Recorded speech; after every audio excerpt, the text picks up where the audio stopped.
4 races of the year asked questions. We were supposed to be getting our answers here this weekend. This was where testing took place. This was where we formed the belief that Ferrari was the championship favourite. This is where we'd find out if it was just an anomaly.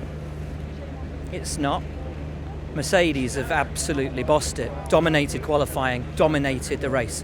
Set the fastest lap of the race winner Lewis Hamilton, on a set of used softs at the end of the Grand Prix. I mean, they annihilated it.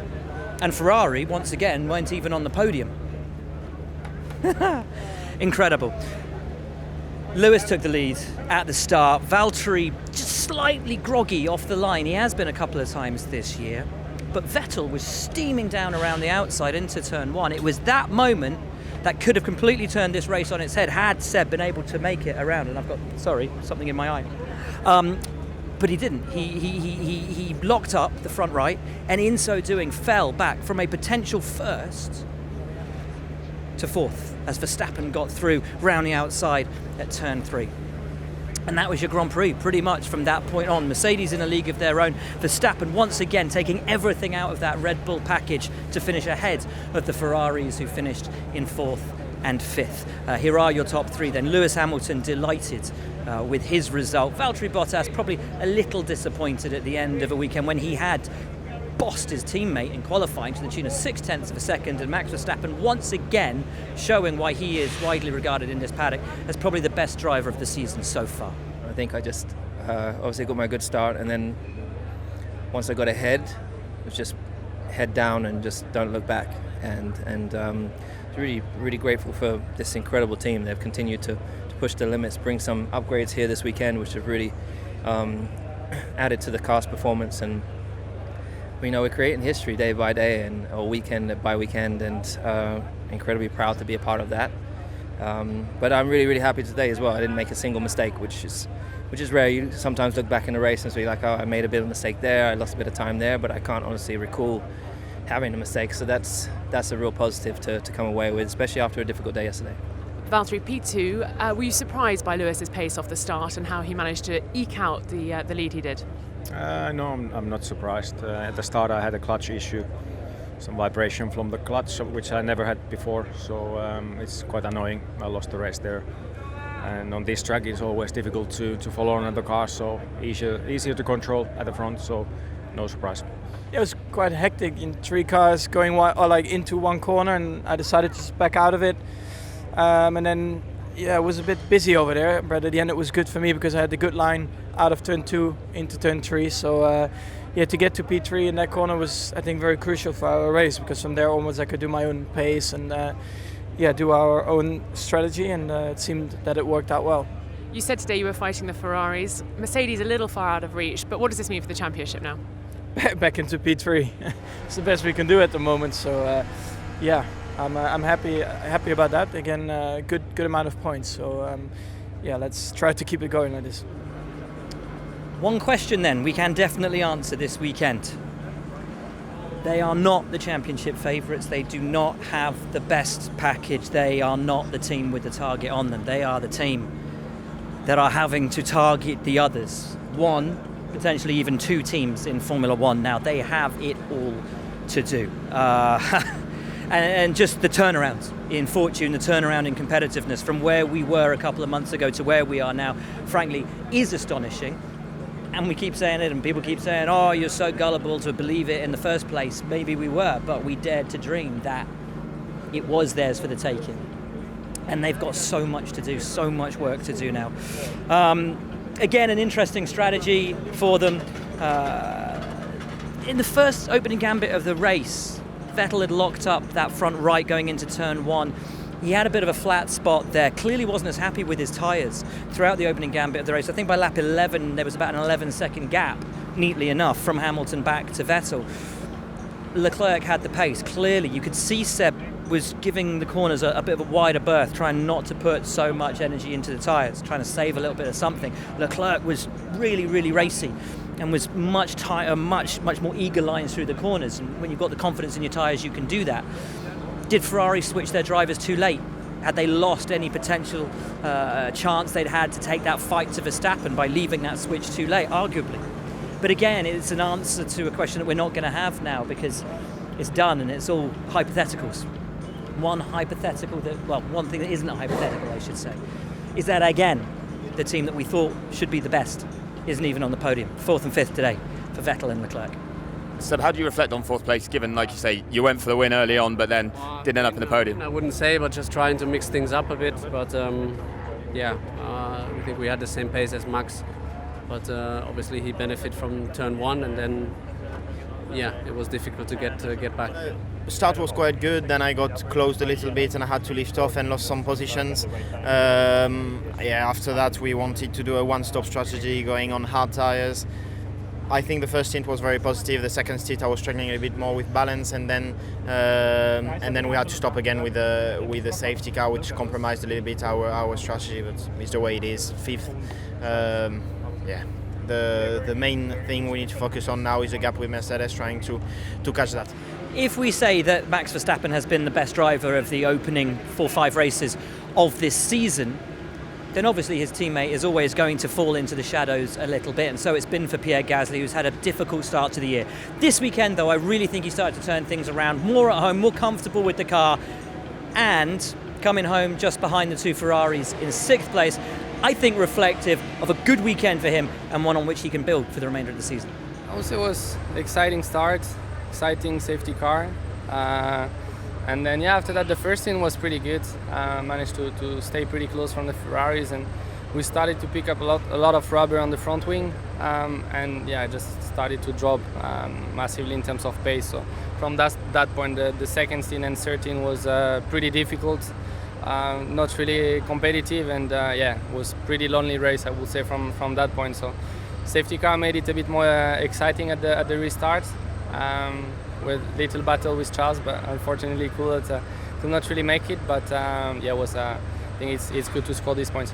It had been a pretty hard start to the season for Haas, so much promise after testing, and then the opening races, quick over 1 lap, fell apart in the race.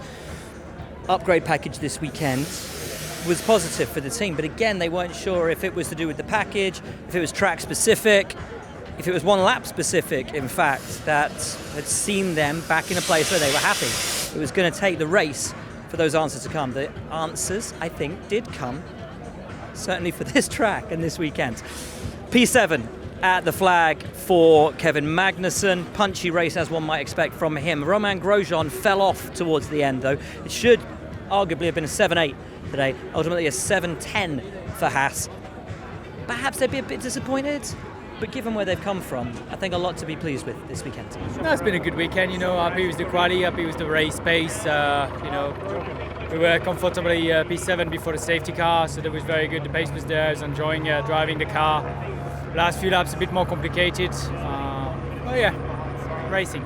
So you go wheel to wheel with your teammate a few times, and then with Carlos Sainz. Any of those incidents feel over the line to you? Let's see the image. Given the pace they'd had all the way through the weekend in practice, it seemed slightly surprising that neither McLaren made it into the top 10 in qualifying. The race itself, again, some parts good, some parts bad. Lando Norris ended up in a bit of a ding-dong with Lance Stroll. Who was to blame? Ultimately, maybe, possibly both of them a little bit. Carlos Sainz, though, invigorated by his home crowd. Great fight with Daniel Ricciardo, lost a place, made a place. Big scrap with Romain Grosjean, finally finished in 8th place in the Grand Prix. I think a really good result for him. A plucky, fighting Grand Prix from the local boy at his home race. Yeah, really happy because basically we had no pace at all the whole race. We were basically struggling out there in the last sector, no rear end, just sliding all around. Ricciardo always in our back with the RS, having to push a lot, but somehow a safety car came out, we started doing moves, we picked up a bit more pace, and we executed a perfect strategy with good overtakings, and we had good fun out there. Another team like Haas, who will, I think, be slightly confused tonight as to whether they've had a good day or a bad day, will be Toro Rosso. Danny Kvyat, I think, had one of the races of his life today. Actually, one of the weekends, probably easily, I'd say, the best weekend back for him in Formula One. Qualified strongly, raced strongly, great moves, great overtakes. The team, though, kind of threw it all away. They were looking at a potential double point score, double stack their drivers for the pit stop, weren't ready, though, for that first stop for Kvyat, and it completely threw away well, Danny had to fight back and did, but it completely threw away any chance that Alex Albon had of fighting for the points. So massive disappointment on one side, great race from both drivers on the other side. Again, a question of what might have been. Yeah, there were a lot of exciting moments today, except for the pit lane under the safety car, where unfortunately tires weren't ready for me. But these things happen when a very last-minute calls like this.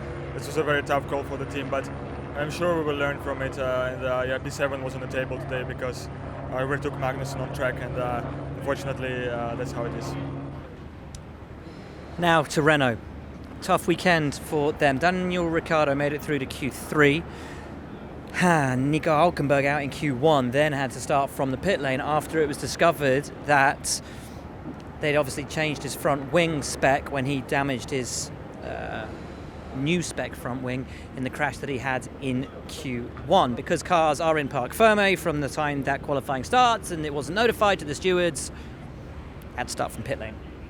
Again, two drivers with a chance of fighting for the points, and when one looks at the fact that Daniel Ricciardo and Carlos Sainz had a really good scrap for most of the race, the fact that Daniel didn't finish in the points certainly will be a little disappointment to Renault. It is a double non-points score for the team, and they would have hoped for much more this weekend.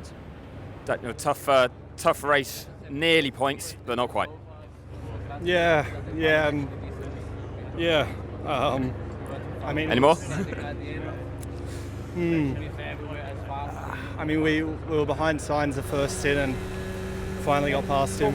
But then, we fitted the hard and he fitted the medium and got me straight back on that first lap. So then, when you look where he finished, it's frustrating to see him in 8th and us in 12th. So, we'll see. Obviously, fitting the hard didn't work for us. So I feel that let us down for now. Otherwise, the pace was okay, but it's tricky to overtake. And seemed like, they were getting a pretty good run out the last corner. So when I was behind Sainz, it was really tricky to latch onto the toe. But his first lap behind me, he passed me, very, very easily. So, we'll do some homework and try and get in the points next time. Nico, a pit lane start, and then nearly back to the points. How did that race pan out from your position? Not really nearly. I think there was a bit missing. In the end, I was on one stop, but I stayed out on my used soft. So at the restart, I didn't have that much, left and to offer. So it was difficult. So Daniel came by with his fresh mediums, but in a way, obviously not a good race because we didn't get anything from it. But still, after a tricky weekend and after Baku, quite good to get a normal race under my belt. To build that confidence back up. Felt good in the car, comfortable. Just unfortunately, I think our general pace is a little bit too slow, especially around here. But I think we just need to keep on working on the package. Barcelona has always been a funny one for Force India, as was Racing Point, as is. Big upgrade package, but a track that's never really suited the team. And so it proved this weekend. Qualified low down the grid, never had a competitive package or a real shot at the points. Lance Stroll ultimately DNF'd in his contact with Lando Norris. Who's to blame for that one? As we've already said, maybe 6 of one, half a dozen of the other. Sergio Perez, a disappointing day for him. Not the Grand Prix that they would have wanted, but I think probably not that unexpected given where they usually find themselves here in Spain. It was a tough weekend, all in all. Really, we did really expect it. So, unfortunately, it was as expected. The race we struggled for pace. The whole race was difficult on us, but looking forward to Monaco. I think it's a weekend to forget. Luckily, we have some testing on next week, so hopefully there we can analyze and see what we can do better for the coming races. This will be a Grand Prix that Alfa Romeo want to forget in a hurry. Another one of those teams where we left here in pre-season testing asking the question if they had a design, a car underneath them that would allow them to compete as best of the rest, potentially. Kimi'd been scoring points consistently through the season. This weekend, though, it never quite gelled for them. Really disappointing weekend for the Alfa Romeo team. Yeah, it was very, very slippery on the mediums, and I almost spun in turn 3, but I just tried to go for it, and locked rear a little bit and just almost managed to stop on the edge of the tarmac, but then once I dropped the left wheel on the gravel, it took a while to get back. But I think after that we just never really had the speed. I mean, in the end we had the speed to do the same speed than the guys in the front, but it's not much what you can do with that. So for sure not an easy weekend. Luckily we have a few days of testing next week, and hopefully we can figure out what's going on. And so once again to Williams propping up the field. What can we say really?